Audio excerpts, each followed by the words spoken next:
This is the second slideshow of week 7. We'll be talking about 2 Kings chapters 1 through 14, the final ministries of Elijah, the ministry of Elisha, King Jehu of North Israel, Queen Athaliah of Judah, King Joash of Judah, and other kings.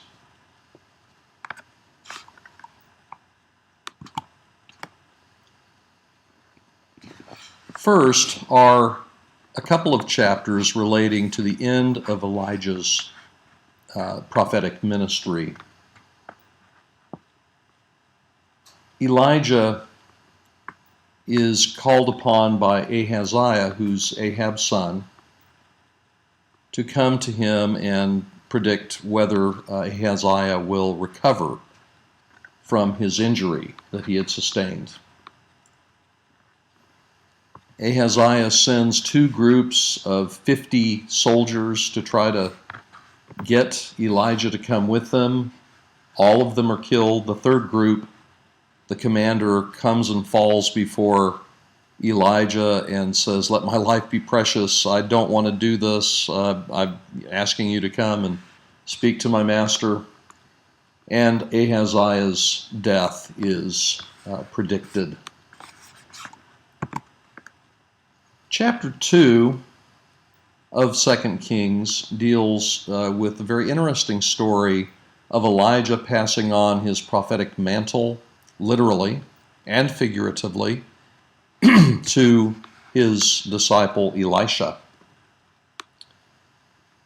First, Elijah goes from Gilgal, which had been the very first camp of Israel in the land of Canaan, to Jericho and Bethel, which had been among the first cities in the conquest, if in fact the city of Ai, which means ruin, was in fact Bethel, if that's the case. And then they come back to the Jordan River. Elijah parts the waters with his mantle and goes across into Moabite territory, where he is going to be taken up into heaven in a fiery chariot. Elisha insists on going with him, stays with him until he ascends to heaven. Elijah drops his mantle for Elisha to take up. Then Elisha comes back to the Jordan, hits the waters with the prophetic mantle of Elijah. The waters part for him, and he returns into Israelite territory. The sons of the prophets, that is, the prophetic guild, those who had been disciples of Elijah and Elisha, cross the Jordan and look for the body of Elijah, but do not find it.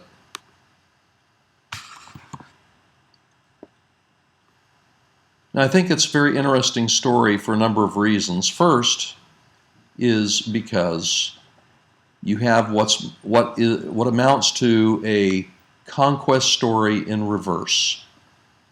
That is, Jericho and Bethel or Ai, Gilgal, the parting of the Jordan, is more or less a conquest story in reverse.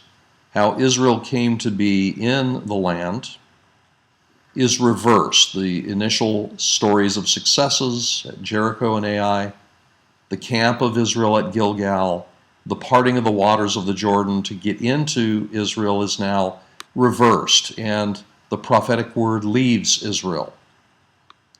Much like what had happened to Moses, God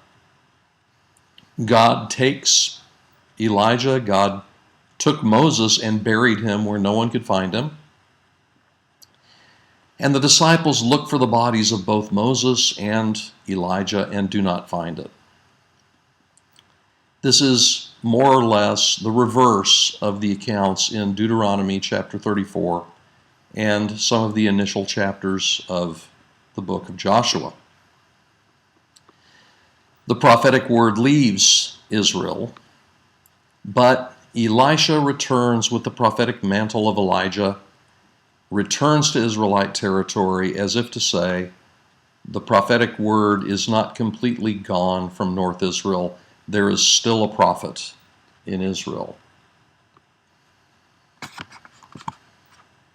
Chapter 3 is a very strange chapter about a coalition of armies, including the armies of North Israel under Jehoram, and the Moabite king Elisha. They have war with him. Elisha is losing the war, finally offers his own child, the crown prince, on the walls of his capital city, and then we're told great wrath fell upon Israel and they departed from the battle. And very strange, we're not sure what Israel had done to provoke the wrath of God. Perhaps it was not a battle that was endorsed by God. In any event, King Elisha of Moab is mentioned or writes what we call the Moabite stone or the Elisha stele, found in the area of western Jordan in ancient Moab 100 or more years ago, 150 years ago. And this stone mentions conflict with Israel on the part of the same character, Elisha of Moab. This picture shows Phoenician location in Carthage in North Africa, much later than the events we're talking about, but a location of child sacrifice or Tophet. This was practiced among the Canaanites and the Phoenicians. Was not to be practiced by Israel, and yet occasionally was.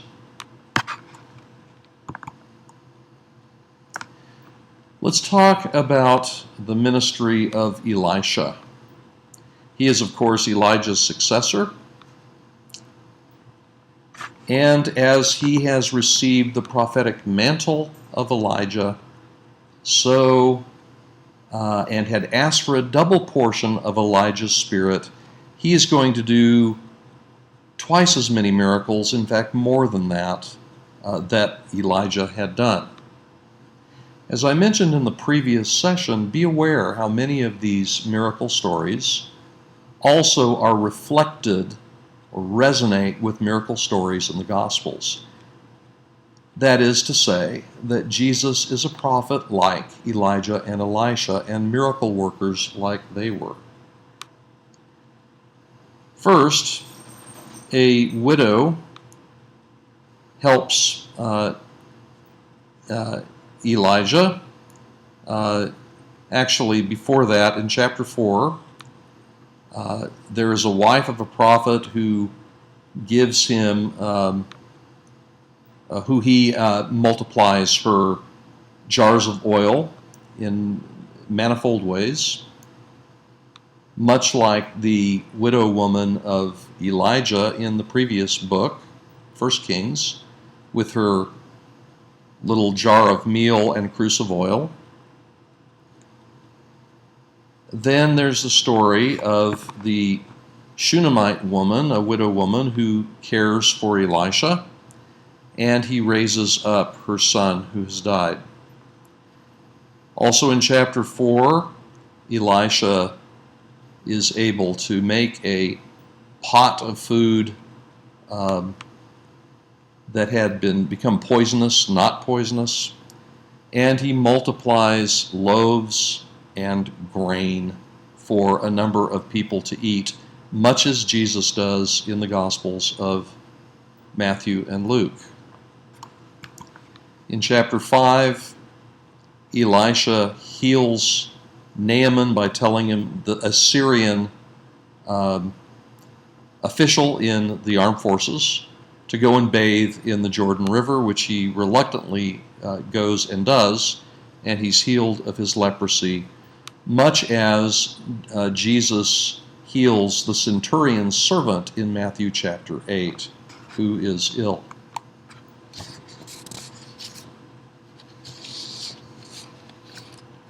There are other accounts of miracles that I won't go into in any detail, but which can be read in chapters 4 through 6 of 2 Kings.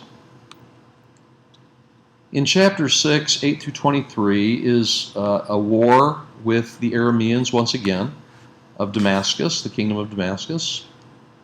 And in this war, the Arameans are stricken blind and are led to the capital city of Samaria, where their eyes are opened and they see that they're captured by the Israelites. They're told, the king of Israel is told to treat them kindly and send them home rather than kill them. In a second battle, chapter 6:24 through 7:20, the entire army of the Arameans is defeated, and 4 lepers go in to the camp and see that the Aramean camp is defeated, and they begin taking items and finally realize that they're doing something wrong, that they need to go and announce the victory to the Israelite king.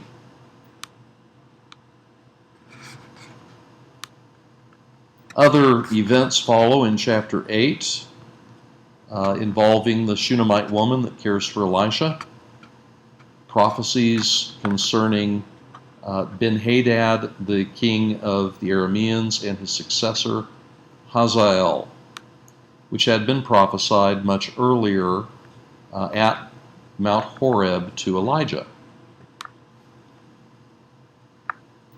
Finally, in chapter 8, verses 16 through 27, Jehoram and Ahaziah of Judah take the throne. And then in chapters 9 to 11, the stories of King Jehu in the north and Queen Athaliah in Judah. Under Ahab and his sons, Ahaziah and Jehoram, idolatry was prevalent. God had Jehu anointed by a servant of Elisha to conduct a military coup in the north to end the reign of the Amorite dynasty, which had perpetuated idolatry, and return to the worship of the Lord. And so the north revolts against this syncretism or merging of religions, mixing of religions in North Israel, and chapters 9 and 10 detail his rise to power, his murder of both King Jehoram of Israel and King Ahaziah of Judah, that was visiting Jehoram because Jehoram was recovering from wounds that he'd received in battles with the Arameans. In the summer palace of the North Israelite kings at Jezreel.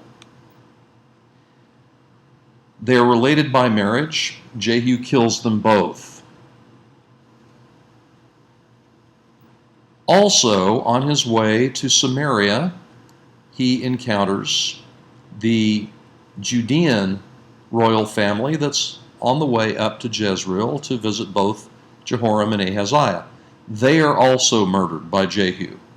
Jehu goes to Samaria, the capital of North Israel, and there proclaims that the family of Ahab had served Baal a little. Jehu will serve Baal much, and he proclaims a Baal party at a major venue there in Samaria. All the worshipers of Baal show up. Jehu stations archers surrounding the building, and then they go in and kill all the worshipers of Baal.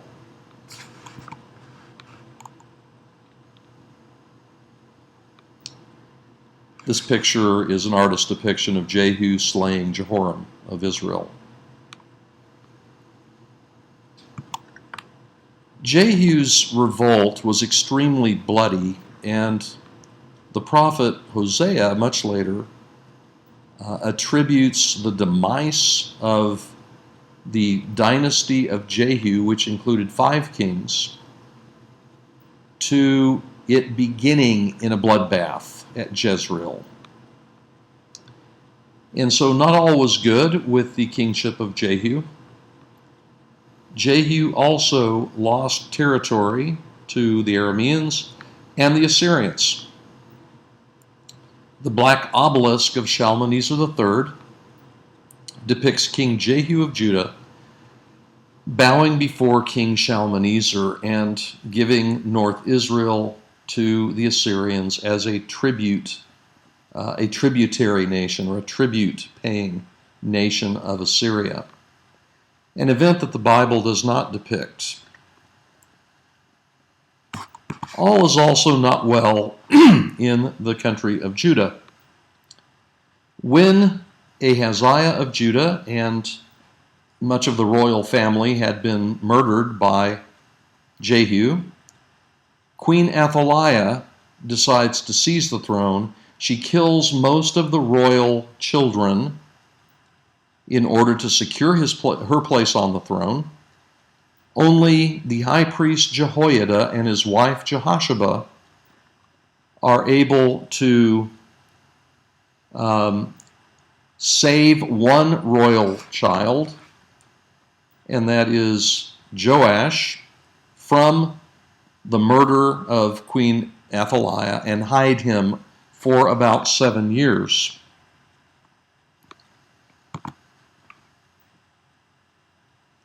Upon the age of 8, Jehoiada the high priest produces the young boy Joash, who he'd hidden for a number of years. Athaliah yells, "Treason, treason," and Jehoiada commands that she be captured and killed, and King Joash was proclaimed king. During the reign of King Joash, well, he was young and Jehoiada was high priest, Joash conducts cleansing of the temple because it had apparently fallen into disrepair during the previous reigns. Joash averted an invasion of Judah by Hazael of the Arameans by taking the gold of the temple, though, and paying off King Hazael. Eventually, after the death of Jehoiada, Joash reverted to idolatry and was himself assassinated. There followed the reigns of Jehoahaz in Israel, a brief reign, and then the reigns of Jehoash of Israel and Amaziah of Judah, who fought a civil war of which Jehoash was the victor, and Amaziah had to pay tribute, and a number of Judeans were taken into captivity into the north. The last act of Elisha is the sign of Elisha to Jehoash, of shooting an arrow and then striking the ground with his arrows, which he only did a few times instead of many. And Elisha says, because you've done this, you've not stricken the ground enough with the arrows, you won't be as successful in battle as you otherwise would have been. Finally, also, King Amaziah of Judah was also assassinated. This is a picture of Elisha giving instructions to Jehoash to strike the ground.